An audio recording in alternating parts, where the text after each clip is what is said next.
महोदय, आज आपने महामहिम राष्ट्रपति महोदय के अभिभाषण पे जो बोलने का अवसर प्रदान किया उसके लिए धन्यवाद। जोहार। एक तरफ हम और पूरा देश और विशेषकर जो सत्ताधारी लोग हैं कि हम उस बात की खुशी मना रहे हैं कि हमारे देश के महामहिम राष्ट्रपति महोदय एक आदिवासी समुदाय से आते हैं और साथ ही एक महिला हैं।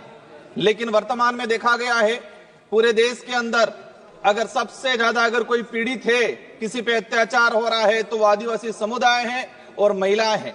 आज मणिपुर का उदाहरण देख लें। हम ये कह रहे हैं कि हमारे देश की महामहिम, हमें भी खुशी है, लेकिन एक तरफ तकलीफ है इस बात की कि देश के अंदर आदिवासी समुदाय के साथ सबसे ज्यादा अत्याचार हो रहा है और महिलाओं के साथ सबसे ज्यादा अत्याचार हो रहा है। इसका ताजा उदाहरण मणिपुर का देख लो, राजस्थान, मध्य प्रदेश, छत्तीसगढ़ के अंदर देख लो। विकास के नाम से आदिवासियों को विस्थापित किया जा रहा है।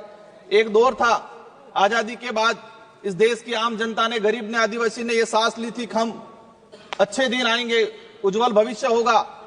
हमने देखा है वो दौर कि आज से 20-25 साल पहले आदिवासी गरीब दलित व्यक्ति अपनी जरूरतें पूरी करने के लिए, अपने बच्चों को पढ़ाने के लिए, अपनी बीमारी का इलाज कराने के लिए जमीन और जेवरात गिरवी रखता था। लेकिन आज देखा गया है, आज से 20 साल पहले जमीन और जेवरात गिरवी रखता था और आज इतना मजबूर हो गया है कि कई इलाके के अंदर यह देखा गया है कि आदिवासी समुदाय अपने बहन बेटियां या अपने छोटे बच्चे को गिरवी रख रहा है।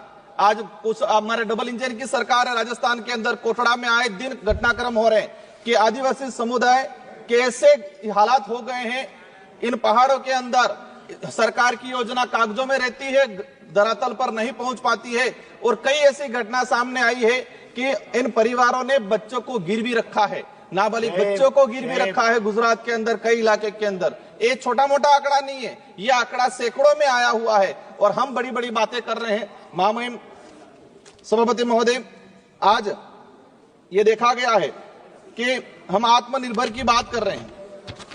हमारे बड़े बुजुर्ग भी कहा करते थे कि बच्चे को पैरों पे खड़ा करना सिखाना है, मतलब उसको आत्मनिर्भर बनाना है।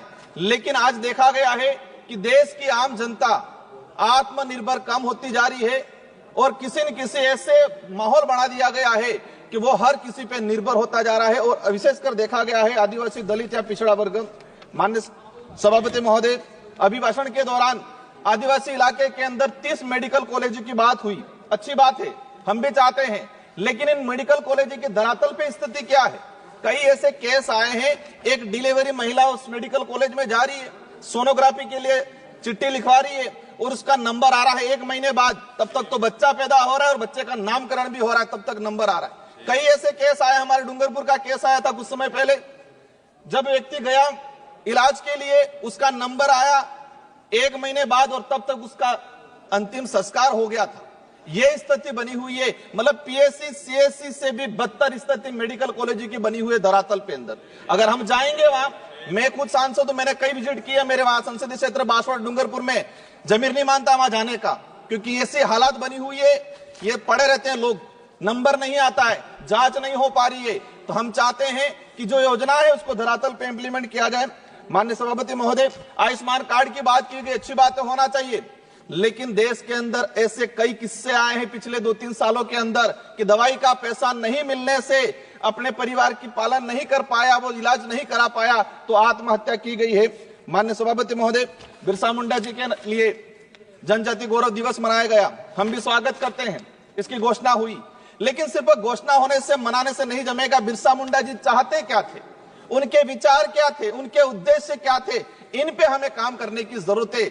आज वो जल जंगल जमीन का बात करते थे, अबुआ दिसम अबुआ राज की बात करके गए थे वो, लेकिन आज क्या हो रहा है? जल जंगल जमीन उद्योगपतियों को दिया जा रहा है भेंट में और वहां पर खत्म किया जा रहा है। बिरसा मुंडा जी के उपदेशों पे जाना पड़ेगा, उनके विचारों पे जाना पड़ेगा। सिर्फ जनजाति गौरव दिवस मनाने से काम नहीं चलेगा।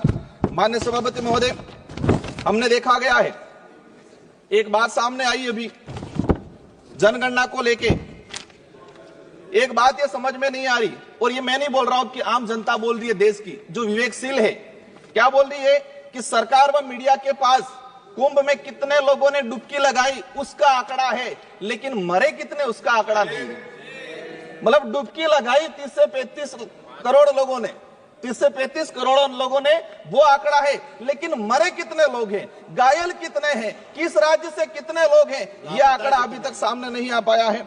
माननीय सभापति महोदय, जल जीवन मिशन की बात हुई। जल जीवन मिशन से हमें भी लगा, लेकिन मैंने इसी सदन में क्वेश्चन लगा के निकलवाया है कि आदिवासी बाहुल्य क्षेत्र के अंदर, मैं मेरे संसदीय क्षेत्र की बात करूं, जल जीवन मिशन में हमारा जो जैसे जिला आता है प्रतापगढ़ 30% उपलब्धियां प्राप्त हुई, उदयपुर में 31%, डूंगरपुर के अंदर 27% और बांसवाड़ा में 24%। मतलब 24% घरों तक नल पहुंचाने के लिए अभी तक टारगेट ट्राइबल इलाके के अंदर हुआ है, वो भी कागजों में, लेकिन धरातल पे स्थिति कुछ और है। माननीय सभापति महोदय, हमारा वहां पर करना बैक वाटर सरकार में हमने सेंक्शन कराया था, लेकिन उसका आज तक वर्क ऑर्डर नहीं गया। अंत में एक लाइन, एक मिनट का सर रहा है।